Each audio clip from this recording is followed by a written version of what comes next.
see the world through other people's eyes. Now, empathy is a quality of character that can change the world. So hi, it's Edwin Rutsch from the Center for Building a Culture of Empathy.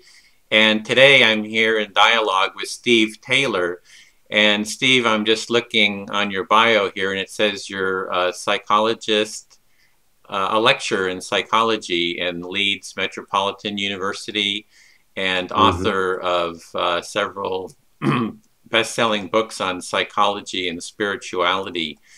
And would you like to say a little bit more about yourself and a little bit about your background? And I also have your website up here, so I'll show a few shots of that while you're just introducing yourself. Okay. Well, my main area in psychology is transpersonal psychology, which is really the study of spiritual experiences on higher states of consciousness, and also how psychology relates to religion and spiritual traditions.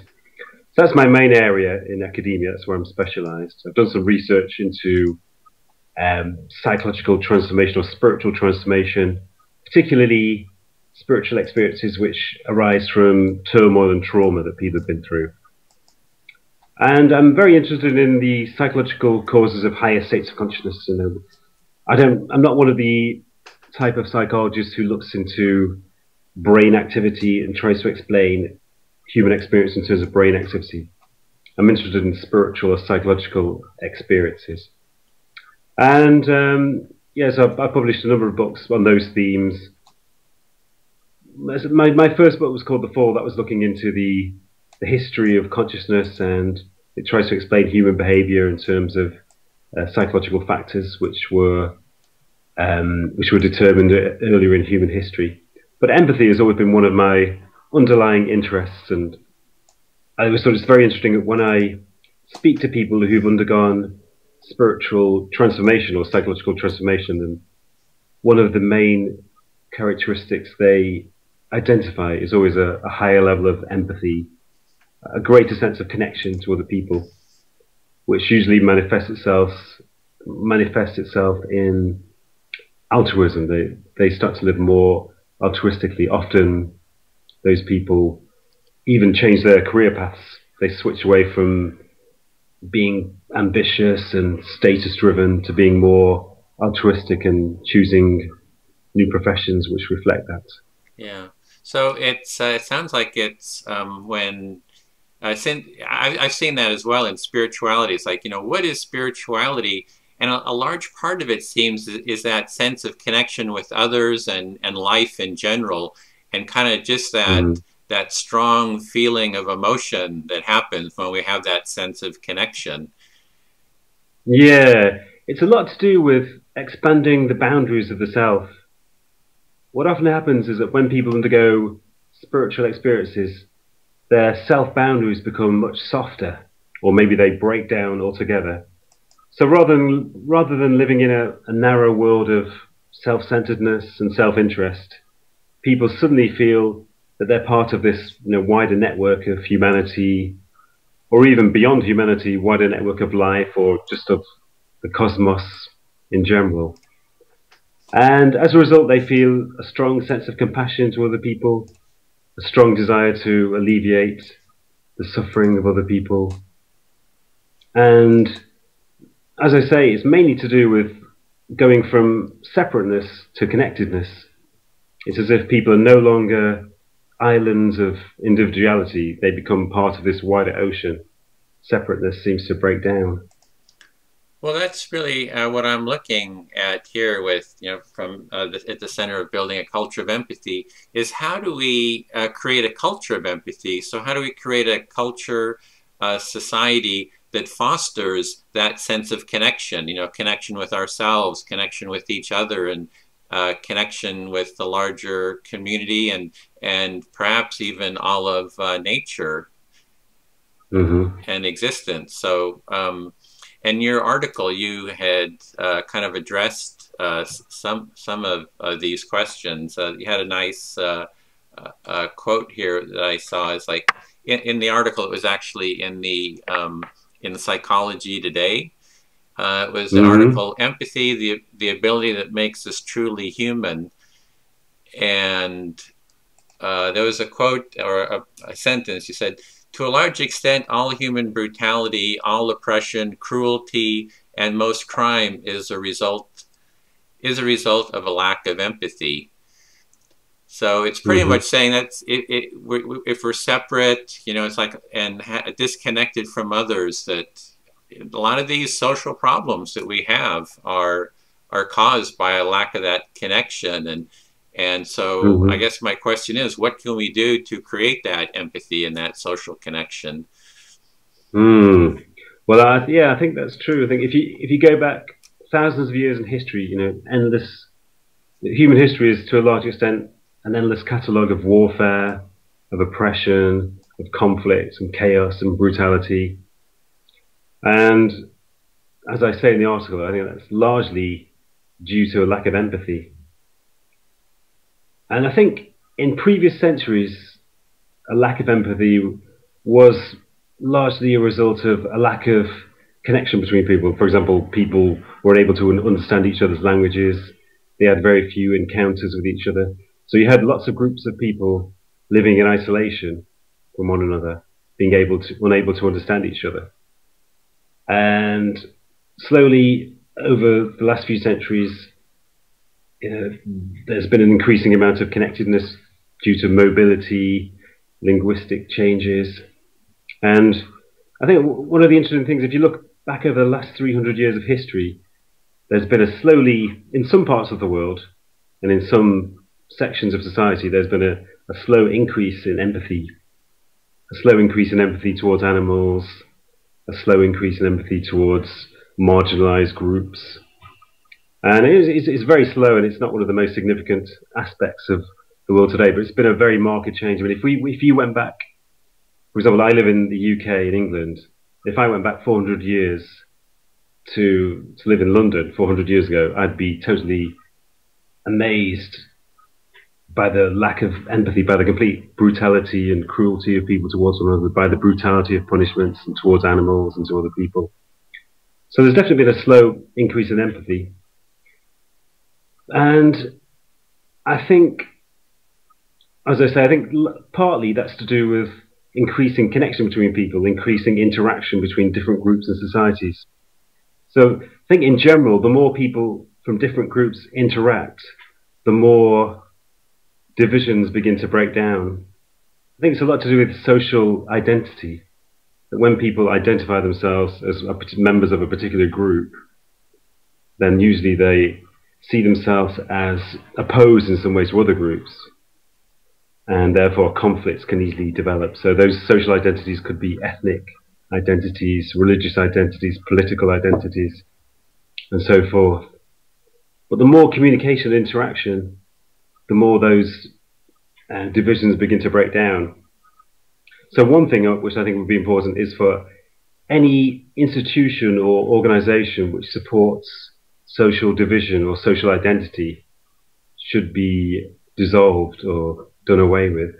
So for example, in the UK we have religious schools, we have faith schools, so that, for example, my neighbours' children here in Manchester in the UK go to the Catholic school, but my children go to the CV school, and there are other children down the road who go to the Jewish school, other children go to the Islamic school, and so forth.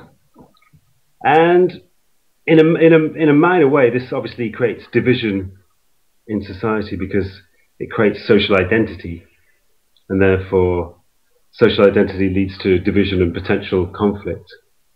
It's the same in Northern Ireland. There's been a deeply divided society, and that's largely because of the institutions which separate the Protestants and Catholics from one another. So you're saying there's all these social divisions. There's religious divisions. Everyone's got their own church or religious institution or mosque or synagogue, etc. And then there's also the countries are a form of division. I mean, you're in the UK, I'm in the United States, and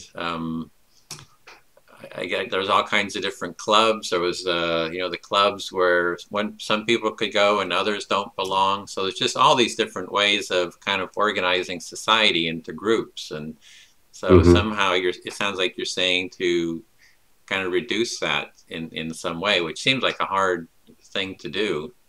Well, I mean, not really. In some ways, I mean, the government, you know, they could pass a ruling overnight which outlawed, or outlawed is the wrong word, which dissolved faith schools and made every school a community school.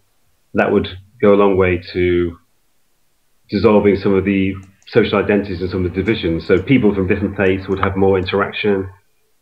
They would see themselves separately to their social identities. They would interact directly rather than through conceptual identities. Mm-hmm. And that would establish a flow of empathy between them. Yeah. So certainly in a country like Northern Ireland, that would be really essential to, you know, to overcome the difficulties between different groups.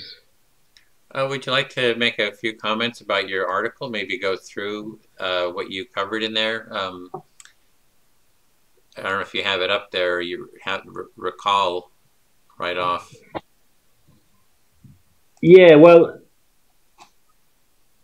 at my university, I teach a course on psychology and crime, and which looks into the origins of criminal behavior and the reasons why people become offenders and the way that criminals justify their actions to themselves.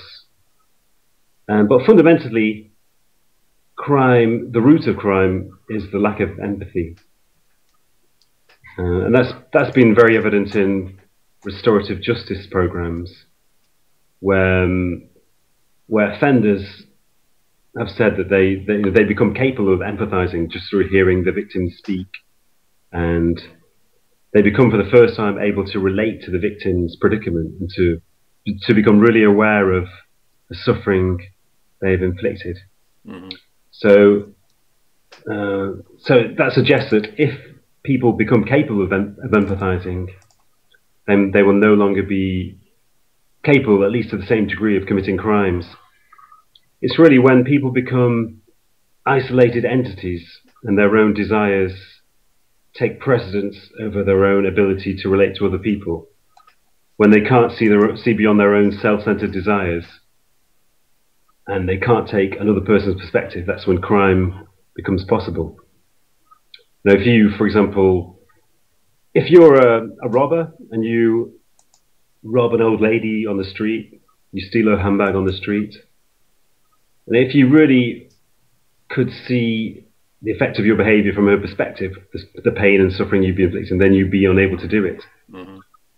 So that applies to individuals, but it also applies to warfare as well. You know, if you have two groups of people, if they can establish a flow of empathy, if they can establish a bond of connection between them, then warfare becomes impossible. You know, it's only when people separate themselves into different identities, different groups, and often those divisions are exacerbated by government, by the media, and they're intensified.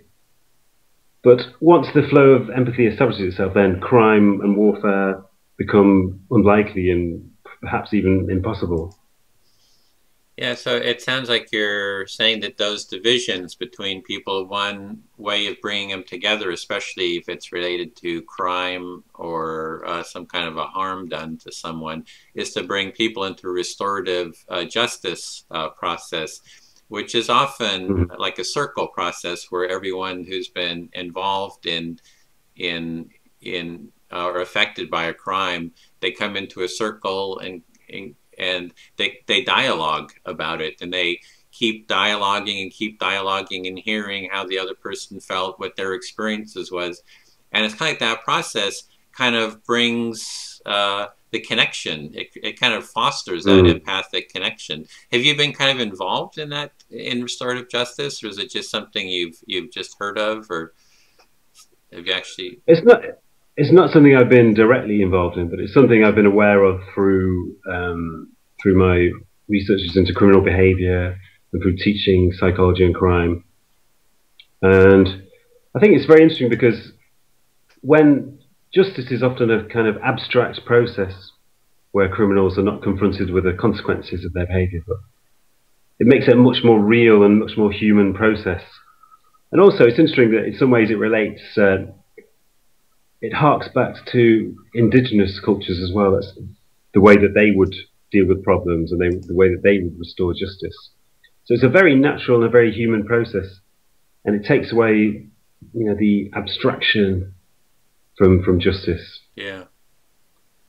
Yeah, I actually would rename it from restorative justice to restorative empathy, in the sense that the justice a lot, it has the notion of, well, it's I have mine, you have yours, and something's been harmed, you've taken from me, and we need to recalibrate the scale, right? And that has a sense of separateness. Whereas restorative empathy is that we need to reestablish kind of a deeper connection between each other. So I think it actually, I've been trying to advocate for renaming the process, because the justice in general is about retributive justice, or punishment, and recalibrating the scales, like I was saying. And this is really different. This is about really seeing how your actions affect someone else, and seeing it from a kind of a felt experience. Yeah. It's a much more mature way of dealing with offending as well. It relates back to, in psychology, there's Kohlberg's levels of moral development, and the very lowest levels are to do with punishment and reward. That's the kind of like the child's level. It's punishment and reward. It's when the higher levels, when you build up into a sense of empathy, a sense of perspective. So it's as if almost the justice system has always been at the lower levels of moral development. It's all based on punishment and reward, and finally it's starting to move up to the higher levels, the more mature levels of development. But I think also that human beings are naturally empathic. I think empathy is a very deep-rooted part of human nature. And I believe that's the case because fundamentally human beings are not separate. I think fundamentally we are very deeply connected, very deeply interconnected. It's just that when we become so fixated on conceptual ideas, prejudices, or remembrances of past wrongs that we keep in our minds, when we become too conceptual, then we lose touch with the natural empathy inside ourselves. But I think if you bring two human beings or two groups of people into a neutral, non-threatening situation, a supportive environment, when they're given the opportunity to connect with each other in a state of presence, without any reference to past events, without any reference to prejudices, then they naturally establish an empathy. It's very natural. It's just almost like almost like they relax a little bit, and slowly this empathy emerges. They move away from the concepts and prejudices, and this empathy naturally establishes itself. And that's because it is a natural human instinct, I think. Yeah, so empathy is this basic biological quality that we have as human beings, and sometimes the mental maps or models that we create maybe kind of get in the way of that. And so it's like, how do we, undo those blocks to empathy? Yeah, although I wouldn't say it's biological. I think it's much more deep-rooted than biological. I think all living things, not just human beings, but all living things, are in some way deeply interconnected. I think we share a consciousness. I think that you can think of consciousness as a kind of, often we think that consciousness is produced by the brain. That's the standard scientific view, that my sense of being a person inside my head is produced by the activity of my neurons and so forth. But I think that, other people think this too, that you can't really explain consciousness in those terms. We've got no idea which part of the brain could produce it, how the brain could produce it. It's just really an assumption which is not based on any evidence. And the alternative view is that consciousness is actually something outside the brain. It's something which kind of pervades everything, pervades the whole universe, if you like, but it becomes channeled into our own minds or our own bodies, so that we become kind of channels of consciousness. And because of that, because consciousness is something which everything shares, we are all connected through this ocean of consciousness, if you like. So my sense of being an individual is it's a fallacy in a way. It's an illusion in a way, because we're all deeply interconnected as a part of this network of consciousness.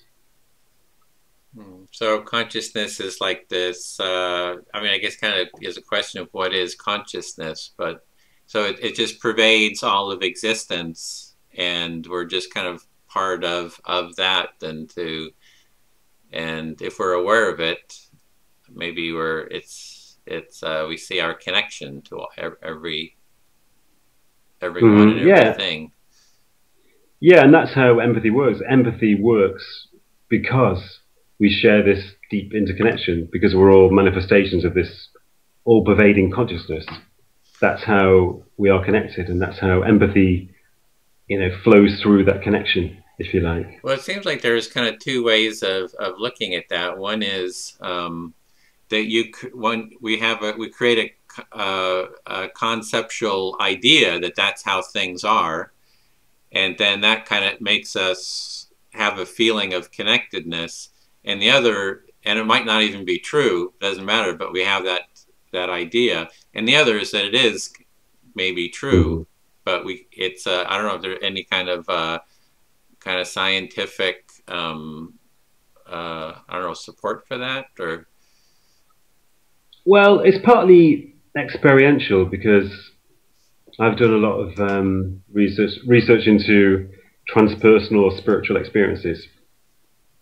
And they often include a sense that the person becomes united to the whole of the universe. That they become connected to other phenomena, to other people. But also they feel connected to the whole universe. And often they can sense that there is something, a kind of energy or force inside them, which is also outside, and which also pervades everything and everyone. So it's almost as if it's a kind of energy, an all-pervading energy, which they are manifestations of, and other people and other beings are also manifestations of. So it's But you could also connect it to some ideas in physics as well. I mean, quantum physics especially suggests that the idea of an individual is an illusion. There is no separateness. Everything in the universe, every atom in the universe is interconnected and connected with every other atom. So it does fit with some scientific ideas too. So it sounds like you're kind of basing it on a felt experience. People have this just felt experience, and you're just kind of naming that felt experience that people have. Partly, yeah. That's part of it, yeah. But it's a sense of connection. Probably the major characteristic of all the experiences that I've collected is this sense of connection. And it can be a connection to different things. It can be a connection to other people, a strong feeling of love for other people, and empathy and compassion. It can be a connection to all the human race in a more abstract way, in a more general way. Or it can be a strong sense of connection to nature. People feel that they are part of the natural world. And it can be a sense of connection to a kind of energy which people find hard to define, but it's a sense of connection in a very, in a number of different ways. And empathy, a strong sense of empathy, is part of that sense of connection. Well, how are you defining empathy? What's kind of like your working definition for it? I would say it's the capacity to feel with another person, to identify and feel with another person. So it's kind of a felt bodily sensation, then. Yeah, not bodily. It's more of a psychological or even spiritual sensation, I would say. It's emotional, spiritual, psychological experience. Mm-hmm. Have you looked into mirror neurons and how they work? And yeah, I've heard a little about it. And I would say that mirror neurons are, there's a big debate in psychology about, in particular about consciousness and whether states of consciousness can be correlated with neurological activity. Some people would say that different types of neurological activity produce different states of consciousness. And some people believe that mirror neurons enable empathy to take place, or at least they correlate with empathy. But I would say that, when the experience of empathy takes place, it has to be reflected in some brain activity. There has to be some brain activity which correlates with that. And so I wouldn't say that mirror neurons enable empathy to take place, but they somehow reflect it or correlate with it. Well, perhaps I could just lay out kind of my understanding of empathy and just see how it resonates with how you view it. I see empathy as kind of like four parts to it. And the first part would be self-empathy, which is sensory awareness, mindfulness of what's going on inside yourself at a kind of a sensory awareness level. And then as we're calm and relaxed, kind of our awareness opens, and we're more easily able to mirror someone else through mirror neurons. So as you're moving your body, as you're seeing my hands move, that there's this mirror neuron effect of kind of a mirrored empathy, which is when we see an action or do the action, that there's the same neurons fire. So we're kind of like, I'm experiencing, the blinking of your eye, the movement of your body. And so that's kind of that mirrored empathy. Then the third part is perspective taking, or I call it imaginative empathy, which is and scientists are calling that perspective taking or cognitive empathy, which is kind of as realizing that you're a separate being and having self-awareness, and then being able to take the position of other people or others in kind of more of an imaginative frame way of doing it. And then the fourth would be empathic action. And empathic action is when you're working together with someone and there's all those other parts are kind of in line, and there's this very harmonious experience of working together where there's no blocks to the action. And I've heard described as empathic action is when the blocks to action are removed that don't exclude anyone or anything. And I've seen that in a restorative justice process where people are in conflict, they're not empathizing with each other. Then they start dialoguing, they start lining up. They start seeing the other person, feeling the other person, taking the other person's perspective. And then the last part of restorative justice is doing some kind of an action together. And that action is, well, I'll do this, and then I said, well, I can't do this, but I'll do this. And then there's kind of like this negotiation that kind of happens, and kind of creating a new relationship and a new energy. So that's kind of the basic framework that I've been so far operating from, and I'm just trying to put it out there to see what kind of feedback I get from others and how others see it, or and how you see that. Yeah, I agree that that's a very interesting perspective. But I would maybe add to that what I would maybe call spiritual empathy, which is that, as I've said, I think human beings are deeply interconnected. And empathy is really an experience of our underlying connectedness. So it's a very fundamental, essential human experience, and which can only operate because essentially we are non-separate. Essentially the concept of separateness is an illusion. So I think empathy and spiritual experiences are very deeply embedded. I think that to a large extent spiritual experiences are interchangeable with empathic experiences because they're both experiences of transcending separateness. Well, there's just a story that comes to mind is we have here in, I don't know if you've ever been here in California, but we have Yosemite Valley. And I imagine you've seen maybe photographs. It's just this beautiful, majestic, just incredible valley in the Sierra Nevada mountains here. And one of the first, I think actually the first, settler who came, and they were, chasing some Indians into the valley, and they came kind of across this, hill, and there in front of him was this huge, beautiful valley. And Hmm. he kind of just wrote about his experience, saying, when I saw this, it's like my eyes, welled up with tears just at this huge grandeur and beauty of what he saw there. So would you say that's like a spiritual experience? I mean, that just that, Yeah, uh-huh. yeah, definitely. Yeah, that's what you could call a nature-based spiritual experience, and that's interesting because I think you can experience empathy towards nature in a very profound way as well.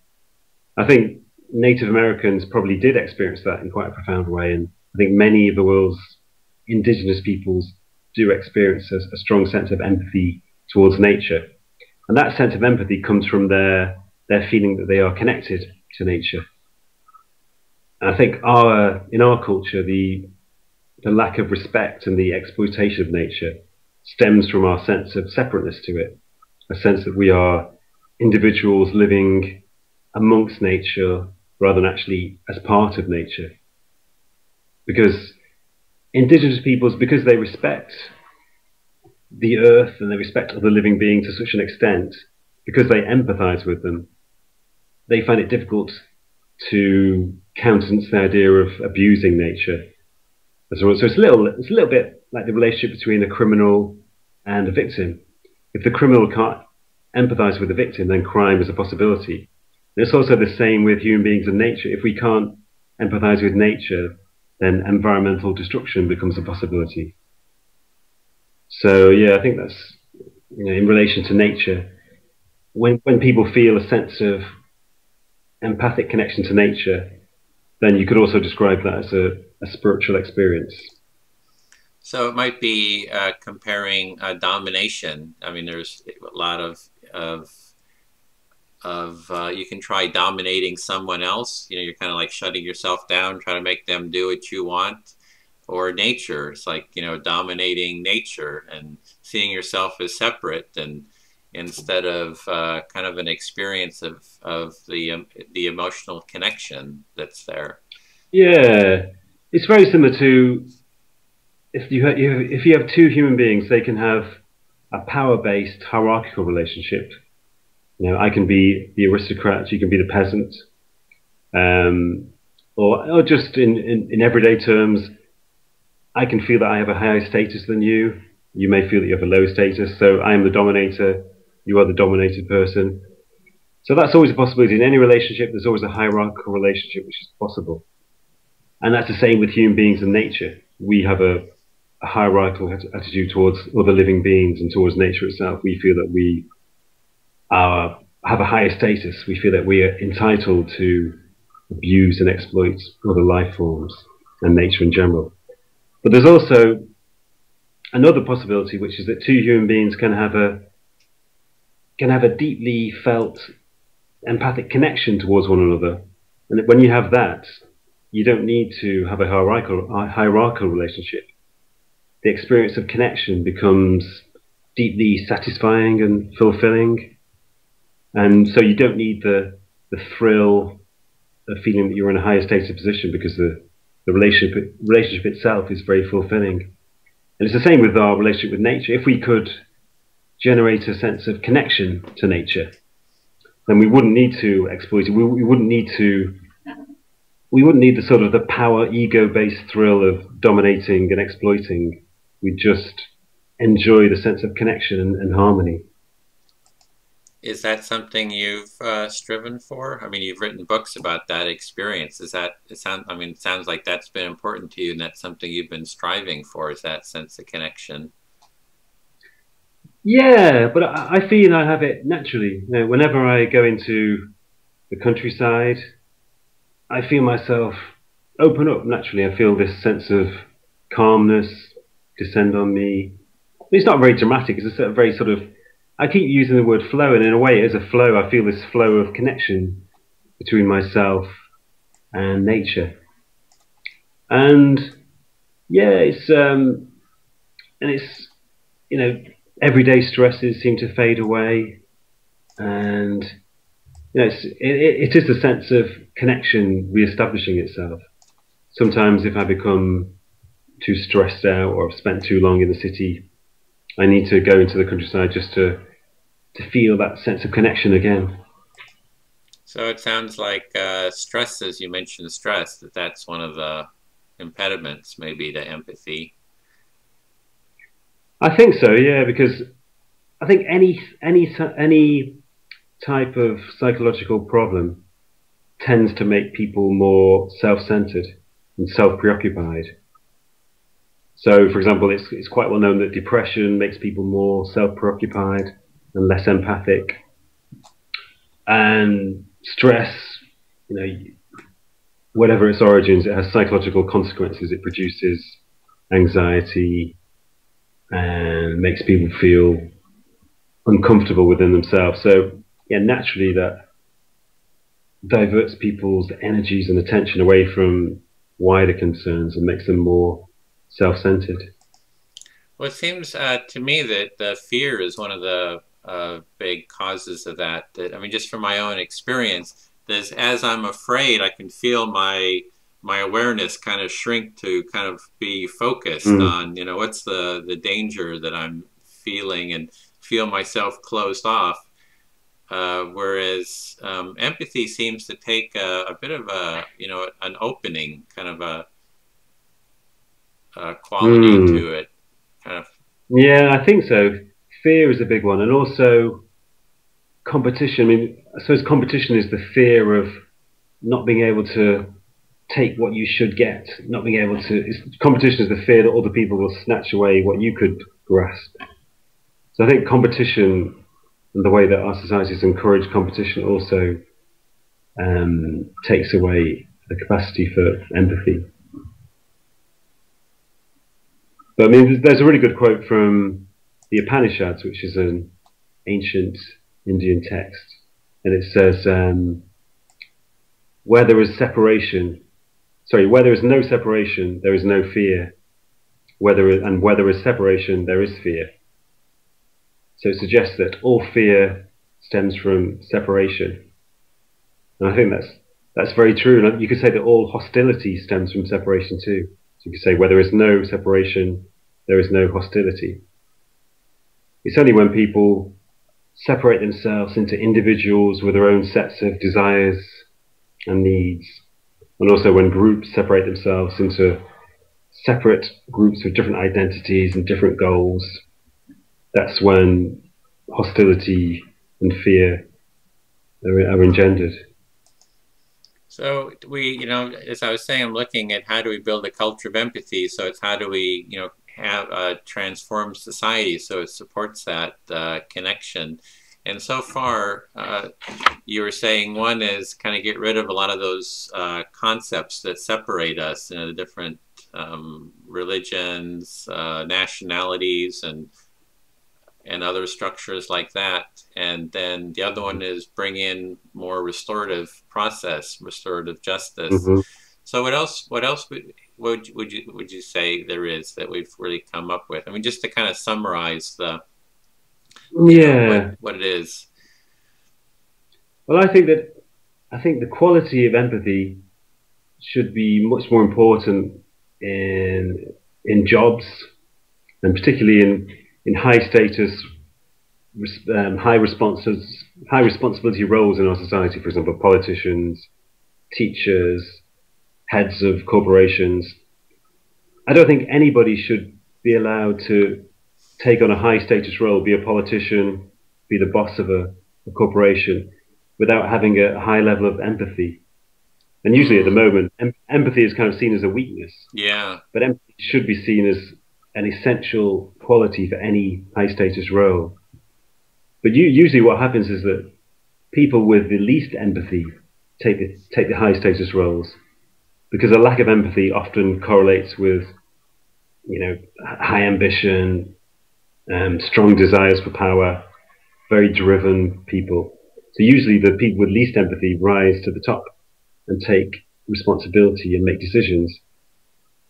But yeah, but as I say, empathy should be seen as, you know, I think people when they take personality tests following a job interview or before they take a job, empathy should be one of those tests. And if they don't have a high level of empathy, then they should not take the job. But it's interesting, in the UK, just a couple of weeks ago, there was an idea that people who work in care homes looking after the elderly should also have some sort of empathy test. They should be able to prove that they're caring, empathic people. And I thought that was a really interesting development, because often there have been recently some stories about types of abuse happening in care homes where old people are mistreated and abused. But obviously, if people with empathy were given those roles, then those abuses wouldn't happen. Yeah. So just to summarize here on this point, is that within society, is somehow we have to find ways of promoting people who have just embodied empathy to high levels of the hierarchy of, you know, the government, religion, education, corporations, business, and any other sort of social justice, to move people with empathy to the top of those hierarchies. Yeah, that's right. Yeah, nobody should be able to take one of those high status positions unless they have a high level of empathy. So a low level of empathy should immediately, you know, prevent them from taking one of those positions. Maybe have remedial empathy classes or something. Yeah, I mean, that's the other thing. I think empathy can be learnt to some degree. So yeah, they should have, people who are already in those positions should have empathy enhancing sessions. You know, the one thing about those healthcare workers, they say, oh, they should have empathy tests. What I find is those workers, it's almost like, well, you're in that situation. Same with teachers. You should have empathy for the students. You should have empathy for the people you're taking care of. But people don't talk about empathy for those people in those professions, because those are very demanding professions, and they need, you know, people to listen to them, to care about them, and to you know, kind of be present with them as well, so that they know that their you know, feelings and needs and values are heard as well. So it seems like almost a chain. Somehow they need to create a chain reaction there. Yeah, obviously, yeah. I mean, empathy is one of the qualities which grows. It's a cycle, and with each cycle, empathy is encouraged and keeps being generated. But the other thing I would mention is that I think, to some extent, empathy stems from our own psychological state, so that a lack of empathy stems from our own sense of separateness, our own sense of being a separate entity. So to some degree, the best way to overcome empathy is to overcome your sense of separateness. And I think throughout history, people have been trying to overcome their separateness and trying to establish this deep connection with other beings and with the whole of nature itself. And people have been using spiritual practices to do that throughout history. So I think if you look at the aim of yoga, for example, the Eightfold Path of Yoga or the Eight-Limbed Path of Buddhism, fundamentally, they are processes of moving beyond separation, moving towards connectedness and unity, and overcoming duality. So I think individuals should work towards overcoming their own sense of separation through spiritual practices like meditation or service. You know, the acts of performing acts of service to other people can be seen as a kind of spiritual practice. So I think we need to work on our own psyches as well. We need to do some practice which can help us to transcend separation in ourselves. So and as we transcend separation, yeah, so then we'll move towards empathy. Oh, sorry. It's about kind of taking responsibility and working on ourselves to create, kind of consciously raise the level of empathy.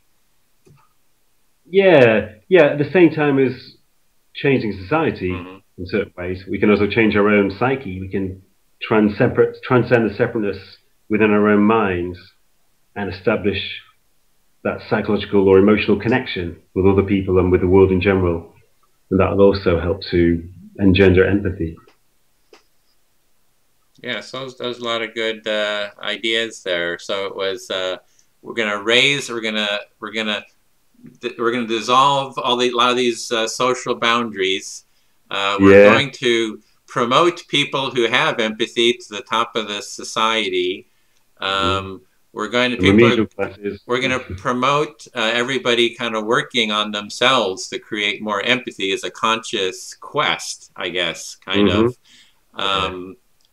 And maybe there was something else I had thought of that, it was within society, is that if society says this is our conscious value that we have, because here in the United States, it was like corporations say, we are in the business of just maximizing money. It's all about, and it's consciously, socially stated value. It's all about maximizing, and then it kind of like permeates throughout society that, well, everybody's in it for themselves, so I better be in it for them myself. I think that one thing, I mean, that's kind of something I'm trying to work on, is to consciously for the society to say, empathy is a social value, and we're very conscious about that. So I think that because that kind of like trickles down and all around, you know, that conscious statement. Yeah, and I think it's also related to the paradigm, you know, the sort of the materialistic mindset of our societies too. You know, that harks back to the idea that we consist of selfish genes, which are only really concerned with their own replication and their own survival. And also the idea that, you know, it's like the idea in Darwinianism or evolutionary psychology that human beings are individuals interested in their own survival and promoting their own survival. That's the main motivation of all our lives. But I think that idea is slowly being eroded away. It's slowly being revealed that it's a totally fallacious idea, especially because more and more biologists are realizing that genes don't work individually. Genes cooperate at every level. At every level, genes are never competitive. They're constantly cooperating with other biological processes. And it's also the same for human beings. For human beings throughout history, and we spent 95% of our time on the planet as hunter-gatherers. And hunter-gatherers they lived in small groups of 40 to 60 people maybe. And, you know, and nobody was really an individual in those societies. Everybody was part of the group. The group was always primary to the individual. And those groups are very egalitarian. Even parenting wasn't, you know, there was no such thing as really a husband and wife plus 2 children, that sort of unit. Everything was shared. Childcare was shared by the whole group. So there's no concept of competition, either on a biological level and also in an evolutionary historical level. So I think once we, as a society, move beyond the concept of competition and individualism, that will really help as well. Well, we're kind of coming close to the end of the hour. I still wanted to get one question in about metaphors. Like, I really like to ask about like what people's metaphors of empathy is. You know, typically empathy is the metaphor of standing in someone else's shoes or looking through someone else's eyes is this metaphor of what empathy is like. For me, empathy is like a cornucopia. So I'm wondering if you, just from your imagination, without using one of those, what is your metaphor of what empathy is like? It's kind of like a creativity test. Right, well, I'll probably fail then. Well, yeah, I've been emphasizing that I think empathy is an experience of the fundamental connection between us.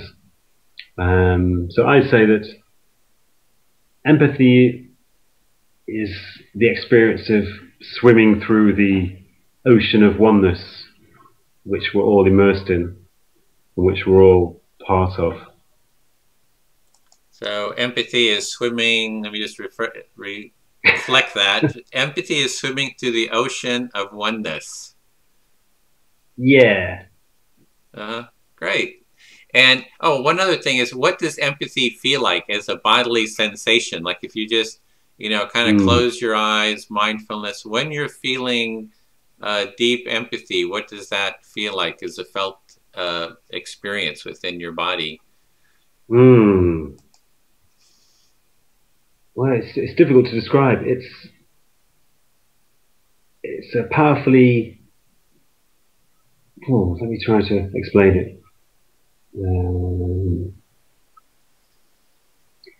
It's an exhilarating feeling of connection. It's an exhilarating feeling of knowing that you're not purely an individual. You're connected, and it's very similar to love. It's love. But maybe you're not.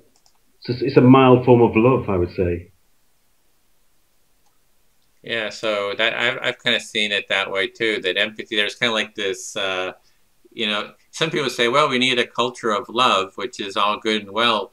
But it's, for me, love is like going like 100 miles an hour or unlimited, like on the Autobahn, right? But to get from 0 to, 30, 40 miles an hour, you got to kind of go through empathy, kind of on the road there. So that's my little analogy. Yeah. Yeah, I think that's true. Yeah, I mean, love is a very intense form of connection. Empathy is a less intense form. But it's a very similar experience. Well, okay. Then any final kind of thoughts? You're slowly sinking a little bit there on the screen. I'm slowly thinking that. You must be getting comfortable. You're slowly sinking lower and lower, or just seeing your head. Oh, that's because I've had a long day. It's the school holidays, and I've got 3 children. So. Yeah, you were just putting one to bed. You had mentioned so. Yeah. So I'm slowly preparing for sleep. Yeah, it's late there in the UK. Yeah. Well, not really. I mean, I think one really encouraging sign which has happened in the UK is that, I don't know if this is true in the US too, but a lot of schools now have a module on social and emotional learning.